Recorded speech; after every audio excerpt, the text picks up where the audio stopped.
Prepare yourself to be blown away by the seismic sounds and scrutiny of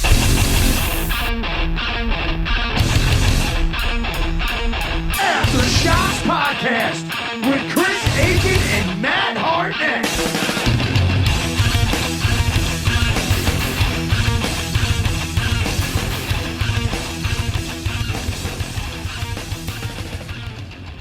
All right, everyone, it is Aftershocks number 23, and it's me, Chris Aiken, and I just wanted to take a second before we get into this interview with a Mos Generator leader, I guess, Mr. Tony Reed.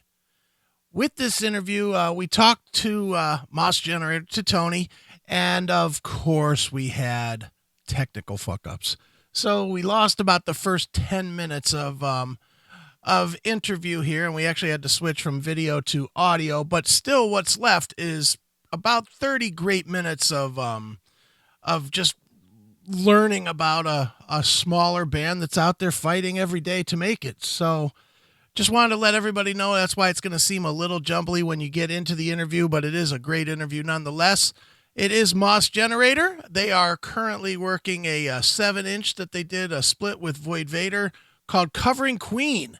But there's tons of extra music out there with Mos Generator as well. So look them up, MosGenerator, Mos Generator. I like to call them a stoner rock band, but as I was told during the interview, he doesn't consider himself a stoner rock band. So we'll say heavy rock band Mos Generator. But check it out, it's Aftershocks number 23 with Tony Reed of Mos Generator. I went through this whole thing about this one song that I don't know how far I got into the Fire off Electric Mountain Majesty. I do all kinds of crazy, I have all kinds of things I add to our music, you know? Mm-hmm. And like take, for instance, Into the Fire, the opening is the cellos. Well, I ripped that from the Beach Boys, Good Vibrations. Mm-hmm. And then there's the bass line is from Papa Was a Rolling Stone, from the Temptations, and there's this descending part that is from Planet Claire from the B-52s. So I'm always putting all those things, you know, I mean, I'm adding those into a hard rock format, you know, kind of almost hoping that people will get it, you know? Mm-hmm. So, yeah, I'm not really a genre. I don't want to be called one thing. And oddly enough, you know, I don't feel very connected to the stoner rock genre. And that's a lot of people I know say that because we don't really know what it is. You know, right. you know what, we're just a hard rock band. Mm-hmm. And that might come from our age, my age. Sure. Just a rock band, mm-hmm. you know. And that's not to say that I don't like the groups that are out there that maybe go under that title. You know? Mm-hmm. Sure. Well, and one of the things that I think has always separated Mos Generator from a lot of the stoner bands, and it probably just goes back to your background, is the fact that you always have great production values. And that obviously plays into, you know, because of who you are as a musician. You know, a lot of the quote unquote stoner bands, especially 15 years ago or so, a lot of brilliant music that is really hard to listen to just because it sounded like shit. You know, where Mos Generator, you didn't have that fuzzy, awful sound. You never have. And I really think that is one of the main things that has separated your band from a lot of the pack. Do you agree? I would have to say that first of all, I appreciate you noticing, you know, the production, because I work really hard on these productions a lot of the time. On the main records, I really put a lot into the getting them to sound the way I want. But I guess the key word that I am always thinking about is our records are actually produced. They're not us going into the studio and just recording what we can play live. I put a lot of thought into making these into production. So if some, and I don't generally play. I play with more of a straight ahead rock guitar sound, a little on the heavier side. There's quite a bit of Iommi in what I do, obviously, but none of the fuzz. But some people can really get away with the fuzz well. And I just don't feel like. I feel like when I try it, it doesn't work for me. Mm-hmm. I can't control the fuzz. It's like. And, like when we did those tours with Fu Manchu and Scott would start ripping up, that fuzz sound is out of this world, It's just so thick and just killer sounding.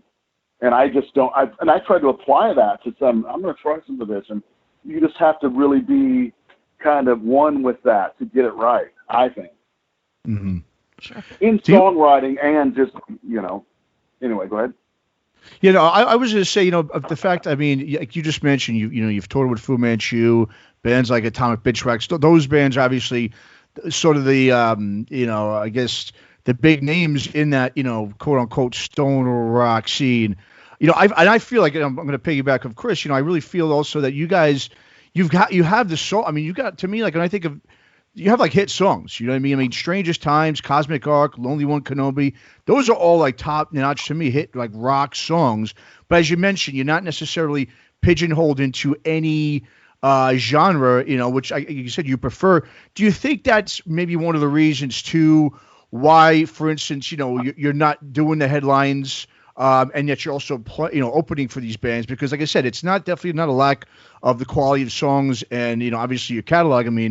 You've got so much good work. It's like, I also feel like you guys can and should be one of those headlining bands instead of opening for the Fu Manchus. Do you think it's because there really is no genre for you to be kind of put into, therefore you're just left, opening up for those bands instead of really headlining a huge tour yourself? I think that's maybe the biggest mystery of my entire life that will never be solved. I'll never understand why. Because as I'm working on this, and I, you may know this, but for a living, I record bands. I have, for most of my adult life, owned a studio. Mm-hmm. And I master all these records and I do all this stuff. And so I'm really in tune with what's happening. And I'm like, man, like how come, I'm working on these records and going, these are really good records, So and that's, every musician thinks their records are great. So then I go, is it me? Is it like, am I hearing things weird? Like, but it's just a complete mystery to me. But oddly enough, I feel like I am not bitter about it. Mm-hmm. I take it as what I've done, what I've been able to do as far as just touring a lot, being so many places that people don't get to go ever. I've been there many times. I've put out a lot of records.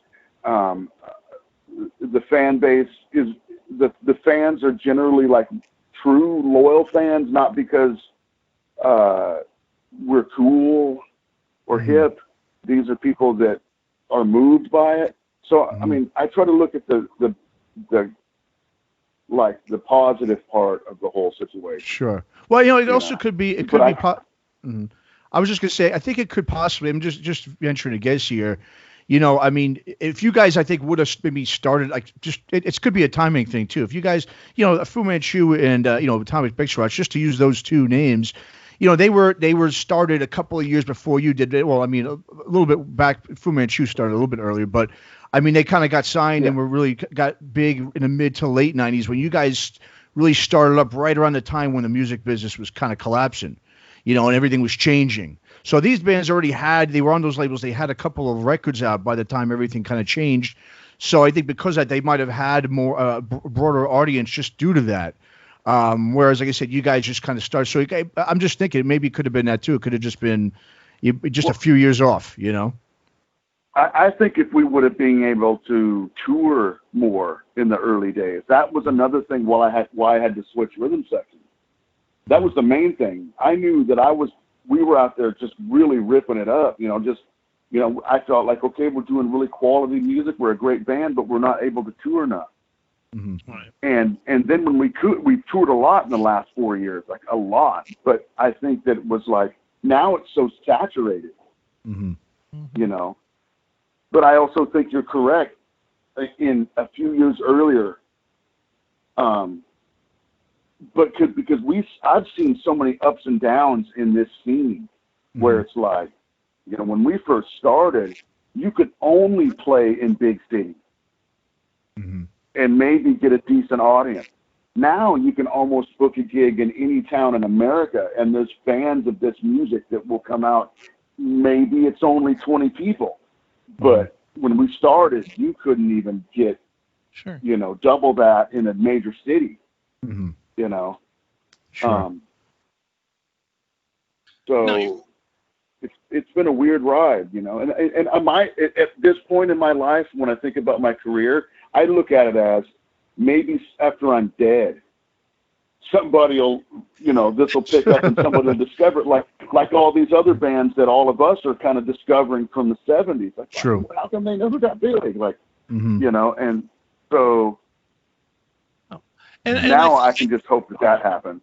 I think there's a little bit of there's a little hole in Matt's theory. Not that I want to start a war here about why the band didn't get it, but I think, you know, when you look at like an Atomic Bitchwax, they of course got to ride in on Ed Mundell's success from Space Lord with Monster Magnet, you know, and then what ended up happening in between that time and the time that Mos Generator really started putting out records, and when Fu Manchu also started getting their rise, you also had Queens of the Stone Age, which almost kind of commercialized the sound a little bit, to where then when you had a more truer rock sound, it didn't sound friendly enough for, especially for program directors, to go with it. They wanted the nice da da da da da da da, the easy sound that was somewhat between traditional stoner rock and the Offspring.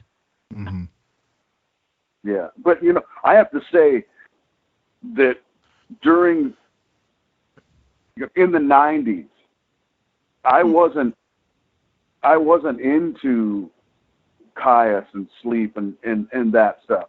And then when Queens came out with that first album, where they'd already kind of been rumbling with the Desert Sessions and stuff, but I'm like, this is where I'm at. This is what I'm into. It's pop, but heavy. And I was blown away by it. Like, I was like, man, this is really cool. And because that's where I'm from 70s AM soft rock hits, man. That's like, if you can add some of that into what you're into a heavy thing, man, you got it made. And they were oddly enough doing weird stuff like that. Especially in those first couple albums, are really cool to me, you know.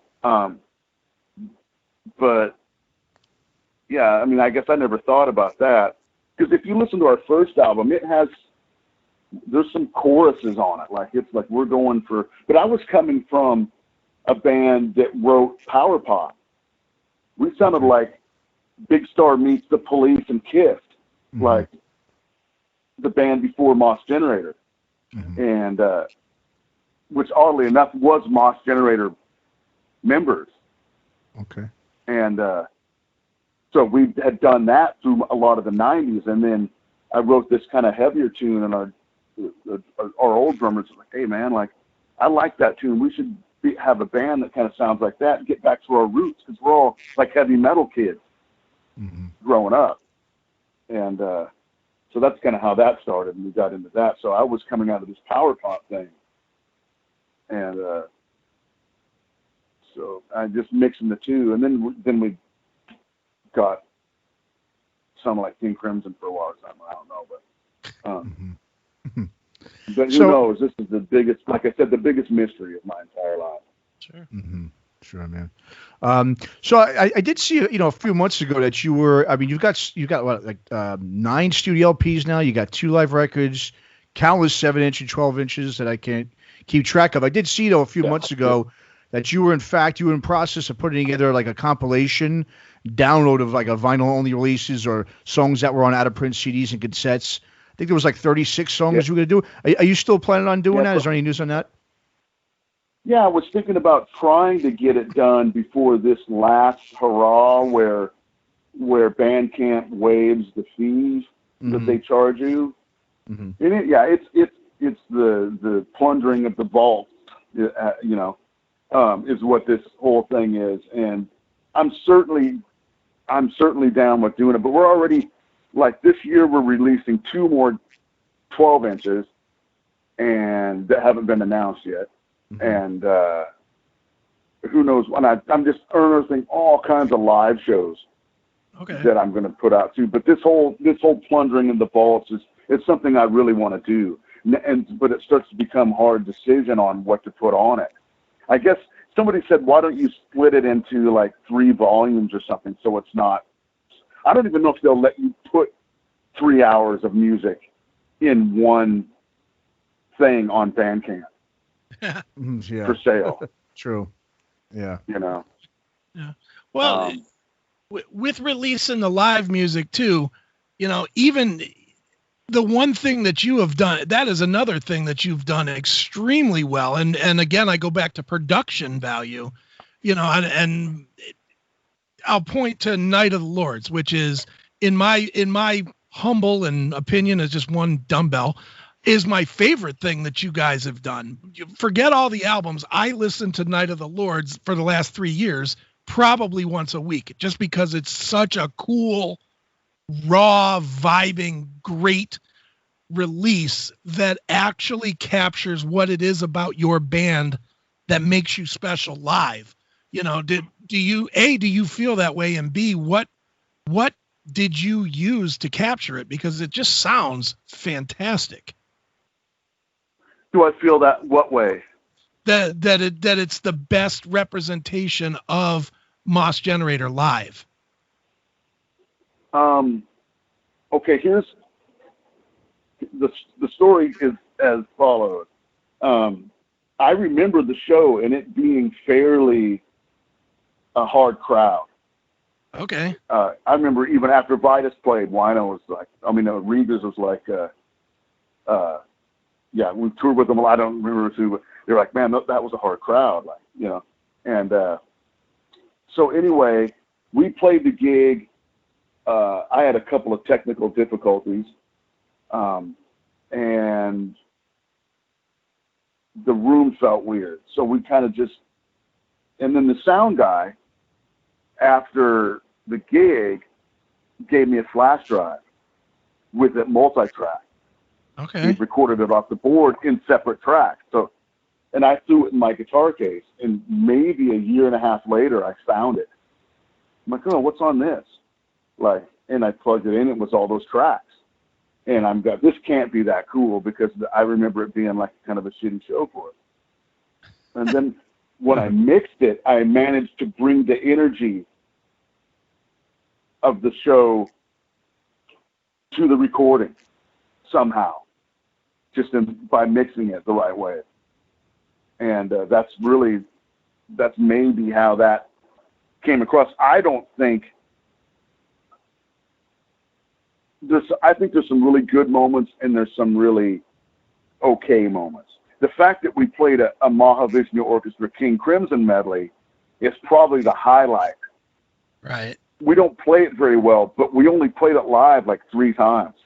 So that's a special thing for me. And I think also we played Easy Evil, which wasn't a usual live. So there's and we rarely opened with Strangest Times. So there's a whole bunch of neat things about it that I can look back on and be excited about, But I think I get too close to things and have to just step away from it and forget about it. Sure. Like I don't revisit listening to it. Well, as a fan, I could tell you, and I'm not even bullshitting you because you're on the phone, man. I'm telling you, I listened to this. I've probably listened to it 150 times. I literally, it is kind of my go-to live rock record. Dance of Red is so good on it. Breaker is so good on it. It's just good. I mean, and it's not something that you pick out either, man. It's like, you put it on and you're good for an hour or however long it is. I think it's an hour, but it's just a solid listen, man. Yeah. I appreciate that, dude. because you never know, man. You get general feedback, but sometimes you don't know who's out there really listening to your music. You don't, you can't know that. And so I appreciate that. I appreciate hearing that, because and live records aren't usually what people go for. But I think we're a different animal live. I think we're a great live band. Yeah. And I think that it's and that's I'm saying, a lot. I mean, I'm talking for all. I'm talking as a fan of my rhythm section too. Like, when I can go, hey man, I've got some really badass dudes. You can be proud of that, and that they go out there every night with the ultimate concern that they're going to do well. There is no like doing anything to mess up the performance. There's never any of that. There's no, it's always a totally professional situation. We all take it really serious, but not so much that we can't have fun. Sure.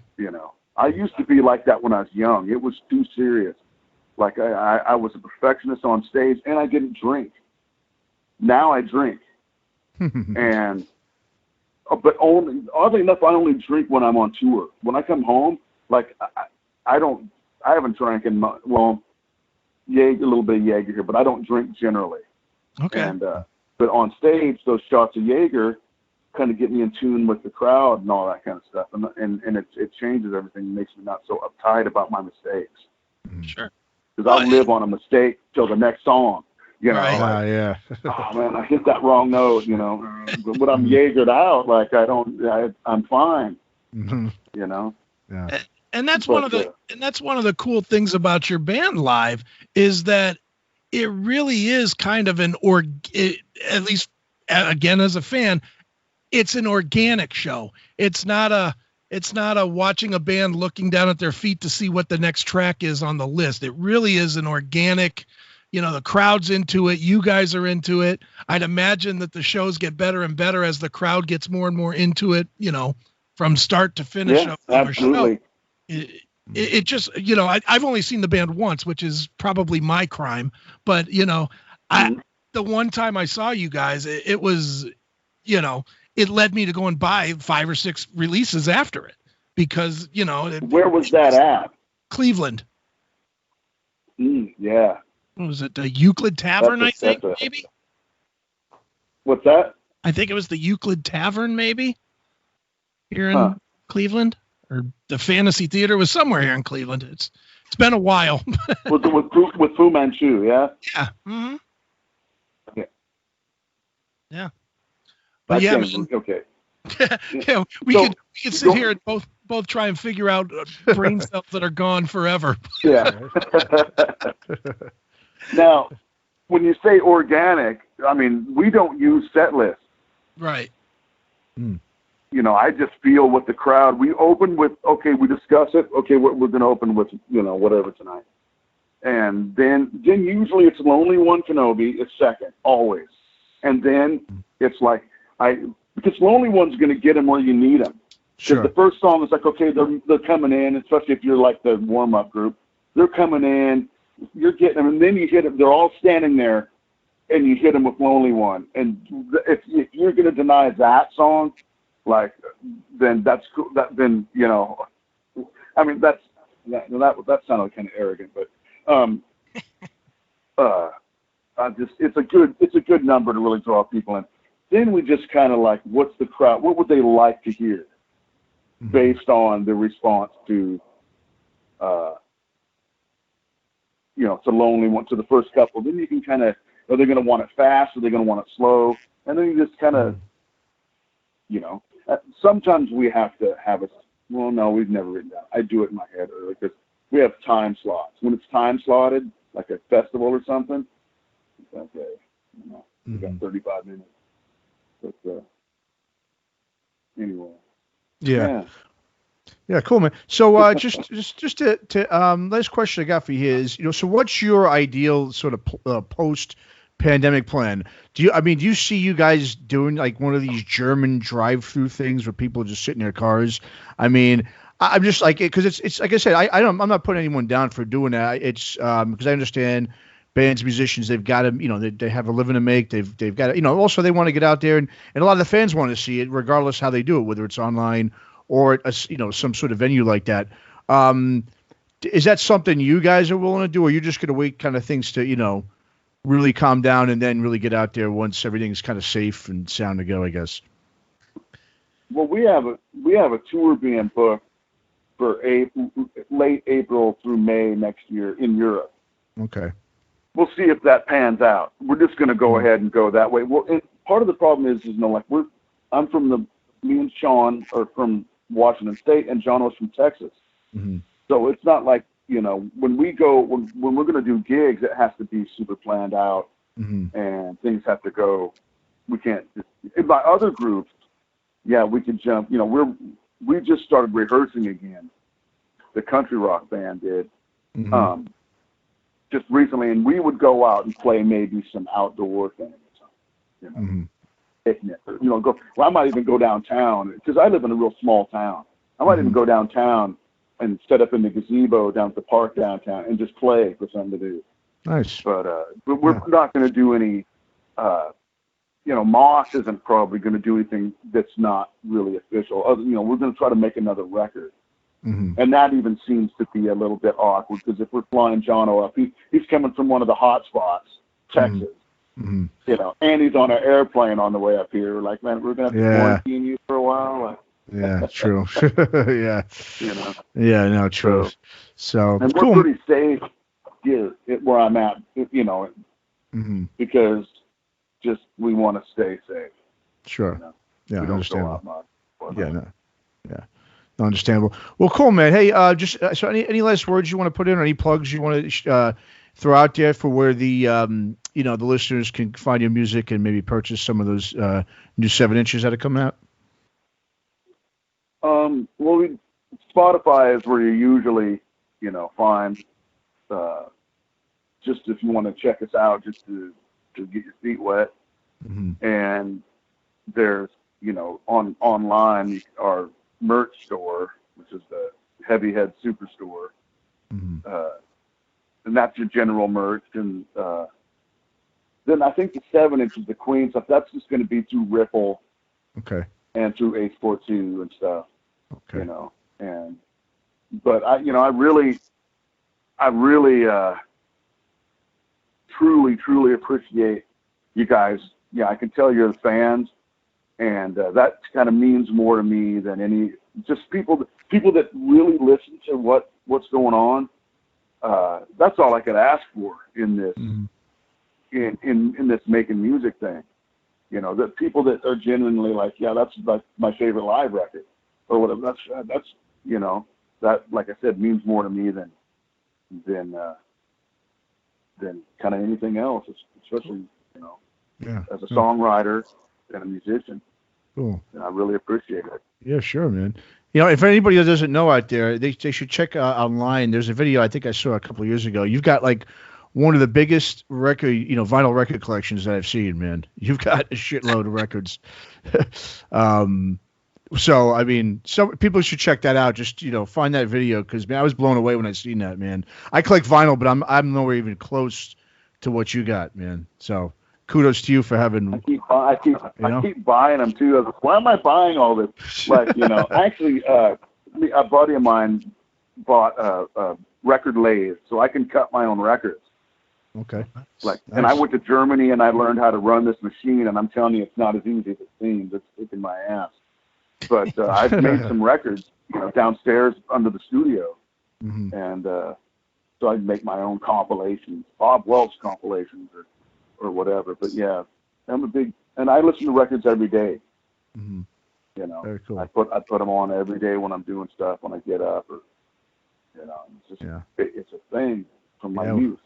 Nice, man. Sure, yeah. No, I get it, man. Well, you got a lot to choose from, and yeah. Well, thanks, Tony. We really appreciate you coming on. Why don't you go ahead and we'll end the podcast here with a Mos Generator song, so the listeners can hear it. I know you got a lot of. There's a big catalog there of songs. Oh, did you want me to put one out? Like Yeah. Just name pick one? name one we can play first. Actually, oddly enough, I think that the ultimate Mos Generator song through all these years is Shadowlands. Actually, it makes the most sense to me as a songwriter. Fantastic. All right, man. Well, here it is, Shadowlands, Mos Generator. Thank you for listening to Aftershocks.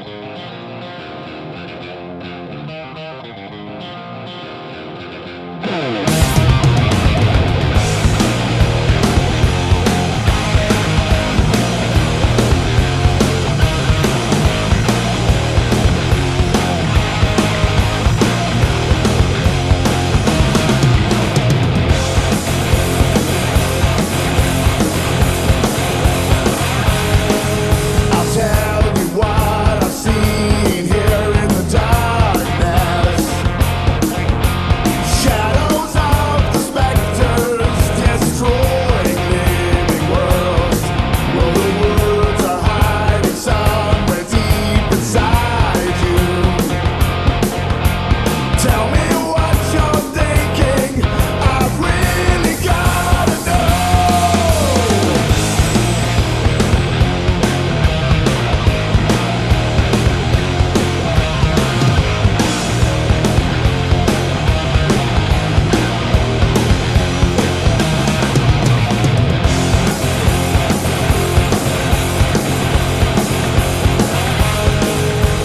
Watch the beams of light to help to guide you. Thanks for listening to Aftershocks. For more episodes, go to our website at www.aftershockspodcast.com. Visit us on our Facebook, Instagram, and Twitter pages for more news and information on the podcast. And be sure to subscribe, listen to, and review all episodes on YouTube, Spotify, Apple Podcasts, and all other podcast platforms.